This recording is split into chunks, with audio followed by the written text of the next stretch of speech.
성경 공독하시겠습니다. 오늘 우리에게 주신 하나님 말씀은 시편입니다. 구약성경 시편 39편 1절에서 13절 말씀입니다.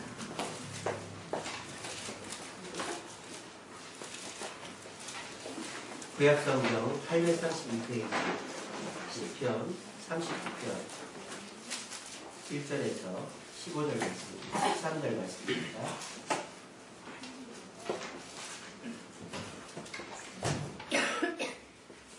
우리 다 뜻을 생각하면서 천천히 같이 읽겠습니다. 내가 말하기를 나의 행위를 조심하여 내 혀로 범죄하지 아니하리니 악인이 내 앞에 있을 때에 내가 내 입에 재갈을 먹이리라 하였도다. 내가 잠잠하여 선한 말도 하지 아니하니 나의 근심이 더 심하도다. 내 마음이 내 속에서 뜨거워서 작은 소리로 들릴 때에 불이 붙으니 나의 혀로 말하기를 여호와여 나의 종말과 연약이 언제까지 알게 하사 내가 나의 연약함을 알게 하소서. 주께서 나의 날을 한뼘 길이만큼 되게 하시네. 나의 일생이 주 앞에는 없는 것 같사오니 사람은 그가 든든히 서 있을 때에도 진실로 모두가 허사뿐이니라. 진실로 그가 사람은 그림자같이 다니고 헛된 일로 선하며 세를 쌓으나 누가 거들 줄 알지 못하나이다. 주여 이제 내가 무엇을 바라리요. 나의 소망은 주께 있나이다. 나를 모든 죄에서 건지시며 우매한 자에게서 욕을 당하지 아니하게 하소서. 내가 잠잠하고 입을 열지 아니함은 주께서 이를 행하신 까닭이니이다. 주의 진보를 나에게 공개소서. 주의 손이 지식으로 내가 생각하였나이다. 주께서 죄악을 책망하사 사람을 징계하실 때에 그 영화를 종목같이 소멸하게 하시니 참으로 인생이란 모든 헛될 뿐이니이다. 여호와여 나의 기도를 들으시며 나의 부르짖음에 귀를 기울이소서. 내가 눈물을 흘릴 때에 장담하지 마옵소서. 나는 주와 함께 있는 나그네이며 나의 모든 조상들처럼 영광이나이다. 주는 나를 용서하사 내가 떠나 없어지기 전에 나의 건강을 회복시키소서. 아멘. 인생의 충격이라는 제목으로 말씀의 은혜를 나누겠습니다. 자, 앞에 있는 분이 누군지 아시겠죠? 예, 이세돌 교단입니다. 얼마 전에 알파고라는 컴퓨터하고 대결을 했는데 1대4로 졌습니다. 자, 그런데 특이한 것이 인터뷰를 하는데 얼굴은 남자 얼굴인데 목소리가 안녕하세요. 여자 목소리가 나오는 거예요. 그래서 나이가 도대체 몇 살인가 신동이라던데 나이가 33이더라고요. 결혼해서 딸도 하나 있어요. 근데 목소리가 왜 저렇게 여자 목소리일까 생각해서 좀 조사를 해봤더니 아픈 사건이 있었더라고요. 저 이세돌 구단에게 한묵증이라는 질병이 있었습니다. 이세돌 구단은 5살 때 바둑이 시작했다 그래요. 그리고 13살 때 프로 바둑 기사로 입문을 했다 그럽니다. 근데 14살 되던 해에 너무 큰 스트레스를 받았다는 거죠. 부모님은 전라도 신안에 계시고 또 자기를 돌봐주던 이상훈 실장이라는 바둑 기사는 군대를 가버렸대요. 그러니까 맨날 나갔다가 집에 들어오면 14살짜리가 혼자 있는 거예요. 그러니까는 그때 너무 스트레스를 많이 받아가지고 이 14살 되는 해부터 말을 안 하기 시작했답니다. 실어증하고 한묵증은 차이가 있습니다. 실어증은 피지컬, 우리 신체상에 문제가 생기는 거예요. 뇌에 언어 중추에 문제가 생겨서 말이 잘 안 나오는 걸 실어증이라고 해요. 한묵증은 피지컬, 신체적으로는 이상이 없어요. 근데 본인이 그냥 스스로 말문을 닫아버리는 것을 한묵증이라고 합니다. 여러분 주변에 공공장소, 학교라든지 어른들 많은 데라든지 또 이런 교회라든지 이런 데 와서 말 잘 안 하는 애들이 있을 거예요. 근데 부모님들이 볼 때 집에 오면 말을 하거든요. 뭐 밥 줘, 뭐 엄마 이런 거 있었어, 저랬어. 그렇게 말을 하는데 주변 사람들이 되게 아들 동네에서는 얘기 한마디 안 하던데 그런 얘기를 할 수 있어요. 그럴 때 부모들은 어떻게 생각하느냐. 우리 애가 좀 수줍어서 그래 이렇게 얘기한단 말이에요. 근데 그게 절대 그렇지 않답니다. 여러분 주변에도 혹시 어디 공공장소나 어른들 많은 데 가서 말을 안 한다. 그러면 심각하게 생각을 해야 됩니다. 왜냐? 10살이 넘어서까지 그 현상이 지속이 되면은 어떤 문제가 생기냐면 학습의 장애가 생기고요. 사회성의 장애가 생기고 우울증이 동반해서 나타난다 그럽니다. 그리고 이제 이 이세돌 구단은 14살 때 한묵증이 와서 말을 안 하게 되면서 변성기를 잘못 지나간 거예요. 그래서 이 성대에 이상이 생겨가지고 목소리가 저렇게 감이 되는 겁니다. 저와 여러분들도 너무 큰 충격을 받을 때 말을 하기 싫을 때가 있습니다. 내가 가장 가까이 있는 사람으로부터 또 내가 가장 믿었던 사람으로부터 뒤통수를 맞을 때 말을 하기가 싫고 세상 살기도 싫고 입을 딱 닫고 지낼 때가 있습니다. 물론 사람이 실수를 할 때 말을 안 하는 것도 중요하죠. 왜? 괜히 말 잘못했다가 일이 커질 수 있으니까. 그렇다고 해서 아예 말문을 닫아버리는 것은 본인에게 더 큰 문제가 생긴다는 것입니다. 오늘 본문에 나오는 다윗도 한묵증에 걸려있는 상태입니다. 혹시 이 자리에 계신 분들 중에 여러 가지 상처나 어려움 때문에 인생의 충격들 때문에 아우 난 더 이상 말도 하기 싫다 이런 마음이 드시는 분들 계십니까? 오늘 말씀을 통해서 위로받으시고 우리가 이런 인생의 충격을 어떻게 극복할 것인가에 대해서 지혜를 얻는 귀하고 복된 시간 되기를 간절히 바랍니다. 자, 오늘의 주인공은 바로 이 다윗입니다. 자, 제가 항상 말씀드립니다만 시편을 이해할 때는 어떤 상황이나 인물의 사건을 염두하고 이해를 해야 된다고 그랬습니다. 오늘 39편 시편 표제가 무엇입니까? 다윗의 시 인도자를 따라 여두둔 형식으로 부른 노래 이렇게 되어 있습니다. 이게 뭐냐? 일단은 저자가 나오죠. 저자는 누굽니까? 다윗입니다. 자, 인도자 예전에는 영장에 맞추어서 이렇게 되어 있어서 영장이라는 말이 지휘자라는 뜻입니다. 그러니까 지휘자에 맞추어서 여두둔 형식으로 불렀다. 여두둔이 뭘까요? 지휘자 이름입니다. 다윗 시대 때 활동했던 지휘자 이름이에요. 그러니까 이 여두둔이라는 사람이 만든 곡조가 있나 봐요.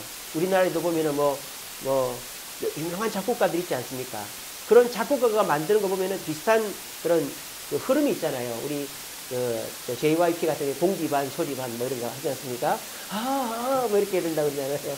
그런 것처럼 이 여두둔이라는 사람이 만든 곡에는 이런 곡조가 있는 거죠. 그러니까 여두둔은 주로 좀 단조의 형식의 슬픈 노래를 많이 지었나 봐요.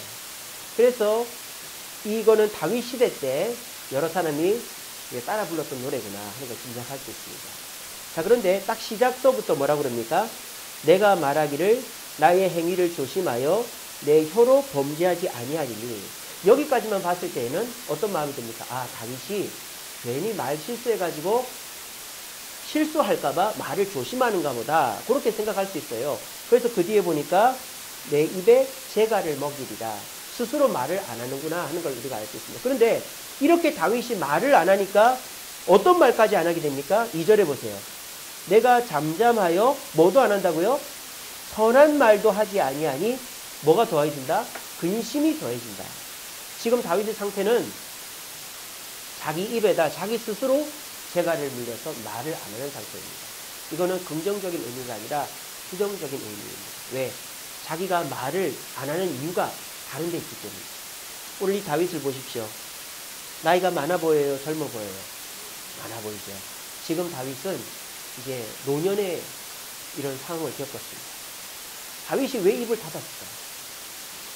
다윗이 왜 입을 닫았을까요? 어떤 충격적인 일을 겪었군요. 다윗이 왜 입을 닫았을까요?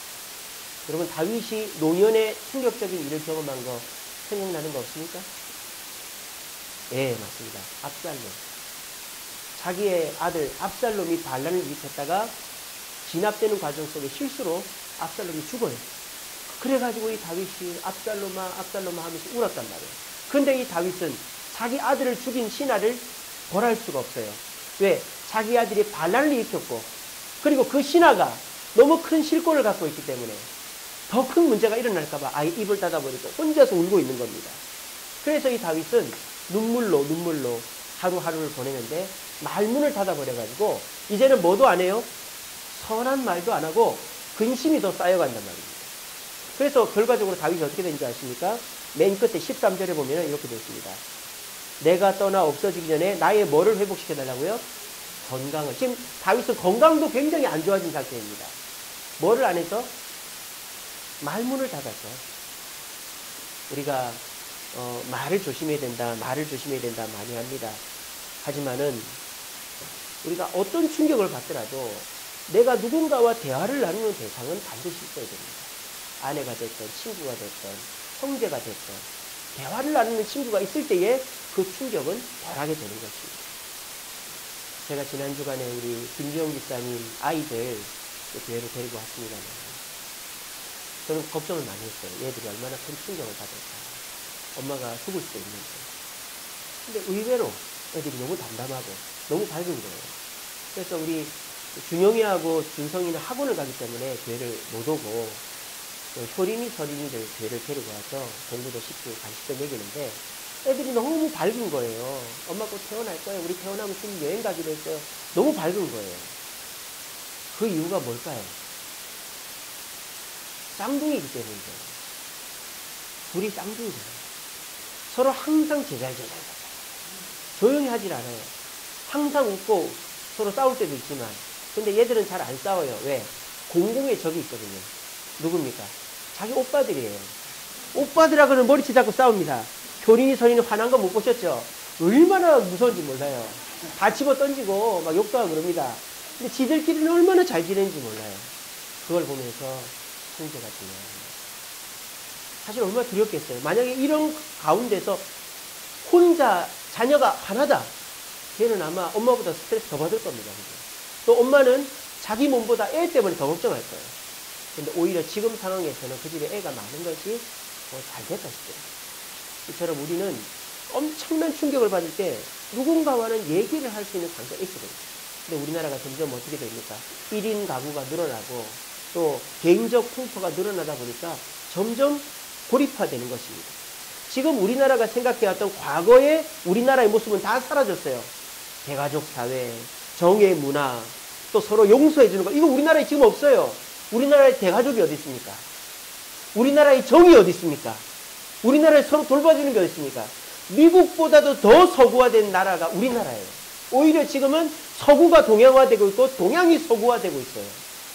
제가 그 스파원 현장 보고라는 뉴스를 빼놓지 않고 보는데요. 거기 보니까 웃긴 뉴스가 났더라고요. 포르투갈이 식민지로 삼았던 앙골라, 또 저쪽에 브라질 이런 나라들이 있는데 지금은 포르투갈이 완전히 국가 부도 상태에 갔으니까 그 사람들이 앙골라하고 브라질로 이민을 간답니다. 왜? 포르투갈에 일자리가 없어서. 세상의 격세지감이죠. 이제는 브라질이나 앙골라 그런 나라가 오히려 더 포르투갈보다 더 살기 좋은 나라가 돼버렸어요. 우리나라도 마찬가지입니다. 1인 가구가 늘고 너무 개인주의화되는 사회 속에서 사람이 충격을 받아도 대화할 사람이 없다는 거예요. 혼자 사는 사람들 보면은 하루 종일 있어도 대화할 사람이 없으니까 뭘 키웁니까? 강아지를 키우잖아요. 그 개하고라도 얘기를 하려고. 그런 세상이 되어버렸습니다. 근데 우리가 그렇게 입 닫고 가만히 사는 것이 우리 건강 상태에 좋은 게 아니라는 것을 오늘 다윗을 통해 알 수 있는 것입니다. 자, 그럼 우리가 어떻게 대화 상대를 얻어야 될까요? 오늘 다윗은 사람이 아니라 하나님과 대화를 하고 있습니다. 오늘 본문에 보시면 7절에 주여 이제 내가 무엇을 바라니요 나의 소망은 주께 있나이다 하며 하나님과 대화를 하고 있습니다. 다윗의 대화의 내용을 한번 봅시다. 4절에 보니까 먼저 자신을 돌아봅니다. 우리가 보통 사람과 나누는 대화와는 전혀 달라요. 4절에 보니까 자신을 돌아봅니다. 여호와여 나의 종말과 연한이 언제까지인 줄 알게 하사 나의 연약함을 알게 하사. 하나님과의 대화는 먼저 자기를 보게 만듭니다. 두 번째로는 인생에 대해서 삶에 대해서 깨우치게 만듭니다. 5절에 보니까 주께서 나의 날을 한 뼘 길이만큼 되게 하시며 나의 일생이 주 앞에서는 없는 것 같사오니 사람은 그가 든든히 서 있는 때에도 진실로 모두가 허사뿐입니다. 자기 일생을 돌아볼 때 내 삶이 왕으로서 이스라엘의 부흥을 이끌었지만 결국 내 인생은 허사구나. 내 아들 죽어나가는데 내가 아무것도 할 수 없는 그런 연약한 아버지에 불과하구나. 자기 인생을 깨달은 것입니다. 그러면서 자기의 소원을 하나님께 아뢰는 것이 쭉 얘기하다가 13절에 보니까 주여 내 건강을 회복시켜주소서 이렇게 얘기를 하는 것입니다. 이렇게 얘기를 하고는 다윗이 압살롬과의 그 어려움을 잘 이겨냈다라는 것이 우리 시편의 배경이 되는 것입니다. 제가 지난주 월요일 날 저희 집안, 저희 그 큰아버지 집에서 집안 선산 묘이장을 하러 저희 그 밀양에 내려갔었습니다. 아버지 모시고. 그래서 정말 오랜만에 우리 작은 고모 네 분이랑 우리 사촌 누나하고 또 이제 저희 아버지하고 저하고 만나서 이제 식사를 하는데 여러 얘기들을 하시는 거예요. 근데 그 얘기의 모든 주제는 험담이에요, 험담. 우리 사촌 누나는 아이고 우리 시어머니는 말이지 영세민 혜택을 받아야 되는데 그걸 안 받는다고. 왜 안 받느냐 그랬더니 아이고 우리 시어머니가 자존심이 너무 세가지고 자기 영세민 혜택 안 받을 거라 그러는 거예요. 그러니까 또 우리 작은 고모가 아이고 그거는 그 시어머니가 너희들이 친자식이 아니라서 그렇다고 재혼을 했거든요. 우리 사촌 누나 시어머니가. 그래 재혼을 했으니까 친자식이 아니라서 자식 돈 아까운 줄 모른다는 거예요. 그래서 그 자식들이 한 달에 한 30에서 50만 원씩 돈을 준다는 거예요. 그런 험담을 하고 또 누가 어땠다 저가 어땠다 그러고 이제 저한테도 아이고 아버지 모시니까 힘들지 그러는 거예요. 그래서 아닙니다. 아버지가 그동안 말씀도 없으시더니 얼마나 잘 웃으시고 또 우리 아이들도 돌봐주셔서 저희가 외출도 많이 하고 전도 다닐 수 있고 너무 좋습니다 하니까는 말을 못 하더라고요. 그러니까 제가 그 대화를 딱 끝내고 보니까 이게 사람들, 특별히 불신자들의 대화의 주제는 누구를 험담하거나 부정적인 얘기밖에 안 하더라고요. 근데 저는 제가 그렇게 하려고 한 게 아닌데 제가 뭐 아버지가 있다고 그런 게 아니라 제가 하는 말은 부정적인 말은 없고 다 그래도 감사하다, 기쁘다 이런 말을 하더라고요. 사람의 대화로 우리가 위로받을 일은 거의 없습니다. 오히려 더 힘들어지고 더 갈등이 되는 것입니다. 하지만 하나님 앞에 아뢰을 때 오늘 다윗이 하나님과의 대화 속에서 결론을 맺는 것처럼 하나님은 내 자신을 돌아보게 만듭니다. 그리고 하나님과 대화할 때 그 하나님께서는 내가 얼마나 연약한 존재인가를 깨우치게 해주십니다. 그리고 결론적으로 나의 문제를 극복할 수 있게끔 도와주시는 것입니다. 아무리 말하기 싫고 아무리 힘들어도 사람은 저와 여러분들에게 도움이 되지 않습니다. 하지만 하나님은요, 여러분들이 대화를 걸어올 때 여러분들 위로해 주시고 마음의 평안을 주시고 삶의 문제를 궁극적으로 해결해 주시는 분이라는 걸 믿고 말문을 닫고 더 큰 문제를 일으키지 마시고 하나님과의 대화의 채널을 통해서 하나님의 은혜를 받아 누리는 저와 여러분들 되시기를 간절히 바랍니다. 말씀을 맺겠습니다. 자, 이게 지금 뭐 하는 장면인 것 같아요? 미국에 있는 어린아이들이 가장 큰 벌을 받는 장면입니다. 이 벌은 이름하여 타임아웃입니다. 이 아이의 시간을 뺏어버립니다. 그래서 이 타임아웃 의자를 판매합니다. 우리나라 쇼핑몰에서 판매합니다. 이 타임아웃이라는 거는요, 이렇게 하는 겁니다. 아이가 잘못을 했다. 그러면 애를 딱 부릅니다. 불러가지고 이런 의자나 공간에 딱 앉혀놓습니다. 그리고 뭐 장난감이라든지 뭐 사람을 다 눈앞에 보이지 않게 합니다. 그리고 한 가지 제일 중요한 것은 시계를 치워야 됩니다. 시계를. 시계가 보이지 않는 것을 가야 됩니다. 그리고 벌을 세워놓으면 1분이 1시간 같이 느껴집니다. 그리고 이제 11살 미만까지만 이거를 하는 게 효과적입니다. 11살 넘어가면 아무 의미가 없어요. 근데 아이를 딱 세워놓고는 네가 지금부터 몇 분 동안 여기 서 있어야 된다 하는 거예요. 그러면 그럴 수 있잖아요. 애가 화장실 가고 싶으면 어떡해요? 화장실 가게 합니다. 대신에 화장실 갔다 온 시간을 빼서 더 추가를 하게 됩니다. 그러면요, 여러분들이 이게 애들이 아무 벌이 아닌 것 같죠? 엄청 애들이 무서워합니다. 왜냐? 지 눈앞에서 다른 애들은 막 놀고 있는데 지는 멍하니 가만히 있거든요. 그리고 불러도 엄마가 대답을 안 해요. 그러니까 애들이 굉장히 불안함을 느끼고 뉘우칠 수 있는 것이 바로 이 타임아웃입니다. 그래서 이제 아이 3분 내지 5분, 6분 이렇게 타임아웃을 하고 난 다음에 아이를 불러서 네가 뭘 잘못했지 하고는 껴안아주는 것이 타임아웃이란 벌입니다. 미국 학교에서는 체벌을 할 수가 없어요. 가장 큰 벌은 타임아웃이고 그 다음 벌은 부모가 학교에 끌려가는 겁니다. 근데 이 타임아웃이란 벌이 아무것도 아닌 것 같지만은 학교에서 반에서 혼자 이렇게 멍하게 있는 이것이 얼마나 부끄럽고 또 얼마나 자기 자신이 바보가 된 것 같다는 느낌이 받기 때문에 굉장히 아이들에게는 힘든 벌 중에 하나입니다. 유대인들이 자녀를 키울 때 유대인들의 체벌 중에 가장 큰 체벌 중에 하나는 바로 시간을 뺏는 것입니다. 이 아이를 격리시키고 침묵 속에 가둬놓는 것입니다. 그것이 유대인들은 가장 큰 벌이다 생각하는 것입니다. 근데요, 저와 여러분들이 만약 어떤 충격을 받았을 때 아무 말 하지 않는다면 여러분들 스스로가 그 심한 형벌에다가 자기를 가둬놓는 거라고 생각을 해보신 적은 없습니까? 만약 여러분들이 어떤 충격을 받았다. 그래서 말도 하기 싫다. 아내하고도 말하기 싫고 부모님하고도 말하기 싫고 직장 동료하고도 성도들하고도 말하기 싫다. 그렇다고 입 닫고 있는 것이 능사가 아니라는 것입니다. 그거는 더 나를 괴롭게 하는 것입니다. 얘기를 해야 됩니다. 근데 누구한테 얘기하기는 부끄럽고 이 사람한테 얘기하자니 자존심 상하고 그러십니까?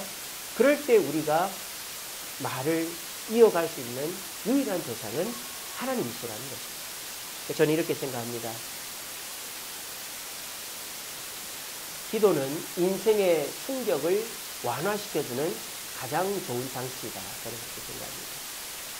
우리가 순간순간 어려움을 당할 때 그런 어려움이 있었다고 맨날 사람을 찾아가서 얘기하면 실없는 사람들이에요. 그런데 우리는 너무 마음이 아프고 힘들 때 하나님께 기도하는 것입니다.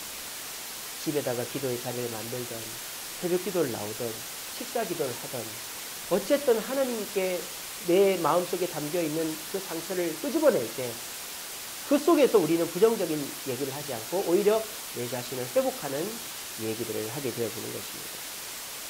스스로에게 큰 족쇄를 걸지 맙시다. 우리에게는 하나님께 기도하는 좋은 완충의 역할을 하는 시간이 있습니다. 다음 한 주간은 고난주간입니다. 어떻게 보내야 되겠습니까? 우리가 기도하기 좋은 계절이고 날도 따뜻해졌고 이제 기도 끝나고 나가면 날이 더운이 밝습니다. 우리 이번 한 주간 동안에 예수님이 고난 당하셨듯이 여러분들에게 있는 그 인생의 고난들을 주님께 나와서 고백해 보시기 바랍니다. 그럴 때 우리 인생의 충격들은 우리 주님과 대화하면서 많이 해소가 되고 주님이 해결되게 해주심을 느끼게 될 것입니다. 그래서 우리 다음 한 주간 동안 고난 주간을 기도로 보내면서 하나님의 은혜로 삶의 충격들을 많이 없앨 수 있는, 그래서 스트레스를 없애고 삶의 평안과 기쁨을 누릴 수 있는 저와 여러분들 되시기를 간절히 바랍니다. 우리 시간에 찬양하고 하겠습니다. 주보에 있습니다. 옛날부터 많이 불러왔던 찬송이죠. 오늘 집을 나서기 전 기도했나요? 오늘 받을 은총 위에 호소했나요? 기도는 우리의 안식, 빛으로 인정하고 앞이 캄캄할 때 기도 잊지 마세요. 우리가 잘 아는 찬송의 가사입니다만은 사실 이 가사처럼만 하면 우리의 많은 문제들이 해결되게 될 것입니다. 이 가사를 생각하시면서 우리 찬양 주님께 드리겠습니다.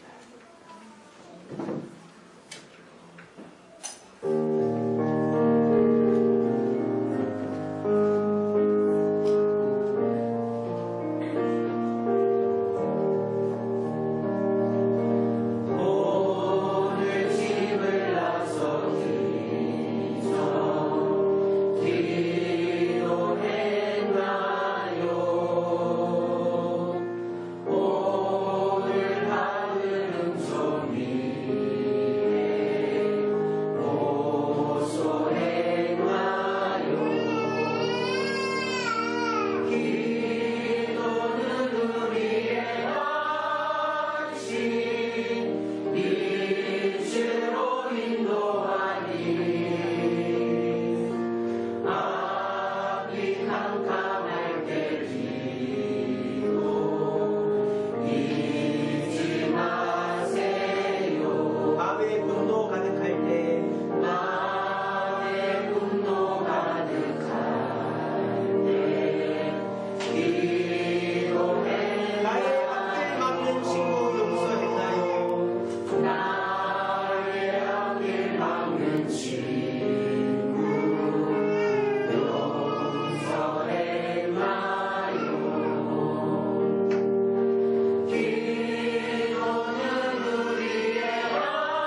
다음 주일은 부활주일입니다.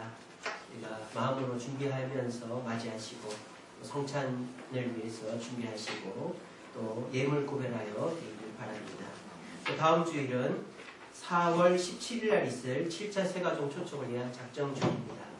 여러분들 주변에 인도할 만한 분이 있으면 작정해 주시면 감사하겠습니다. 그리고 우리 김주영 집사님 이번 주 금요일 날 2차 항암 주사 맞습니다. 여러분 기도하셔서 이번 한 주간 동안 체력이 잘 회복되어서 주사 맞고도 잘 견딜 수 있도록. 오늘 아침에 카톡이 왔어요. 목사님 교회 너무 가고 싶어요. 근데 못 가는 게 너무 마음이 아파요. 그렇게 카톡이 왔어요. 그래서 저도 집사님을 한순간도 잊어본 적이 없습니다. 저도 너무 요즘 마음이 아프고 우울하고 힘듭니다. 하지만 온 성도가 기도하고 있으니까 믿음을 이깁시다. 요즘 머리가 조금씩 빠지기 시작하네요. 1차 주사는 항암약이 많이 들어가질 않았대요. 2차 주사 때부터는 본격적으로 들어가니까 머리가 거의 다 빠질 것 같아요. 충격이 심할 수도 있으니까 많이 기도해 주시고 또 잘 견뎌서 원래는 2차 주사 맞고 일주일에 퇴원하는 걸로 되어 있습니다. 그래서 다음 원래대로 하면은 4월 첫 주에는 교회 올 수 있게끔 되어야 되는 거예요. 네, 여러분들 4월 3일입니다. 그날 퇴원을 만약에 하게 되면 교회 올 수 있게 해달라고 기도 많이 해주시고 우리 자녀들 위해서도 기도해 주시길 바랍니다. 제가 빠뜨린 광고 있을까요? 우리 주기도문으로 오늘을 마치겠습니다. 하늘에 계신 우리 아버지여 이름이 거룩히 여김을 받으시오며 나라의 임하옵시며 뜻이 하늘에서 그와 같이 땅에서도 이루어지이다. 오늘날 우리에게 일용할 양식을 주옵시고 우리가 우리에게 죄짓는 자를 사하여 준 것 같이 우리 죄를 사하여 주옵시고 우리를 시험에 들게 하지 마옵시고 다만 악에서 구하옵소서.